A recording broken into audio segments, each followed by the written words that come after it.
Hi guys, hope you're good. Just give you a quick tour around the local parks. Just show you why Australia is so good for kids as well. One of the reasons we came to Australia was for Max. We tried to get here when he was 3, obviously. He's 6, nearly 7 now. We finally got here.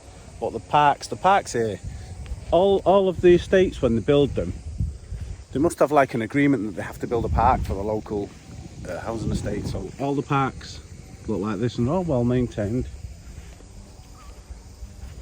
So decent looking parks. Compare this to some that you find in the UK. The swings had been missing, everything had been broke.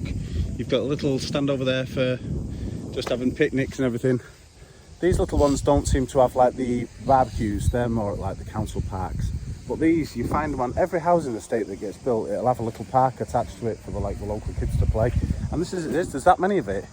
Sometimes you've got the park to yourself. It's brilliant, it's got a little zip line on it, climbing frame, look at, he's on the climbing frame there. But it's brilliant, nice and quiet. So it's Sunday morning now. Look how quiet it is.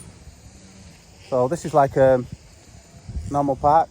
I'll show you other things as well, what we like about Australia, why we prefer it to the UK. But it's brilliant. If anyone's considering getting here, sincerely, have a look at it because it's fantastic, especially for kids.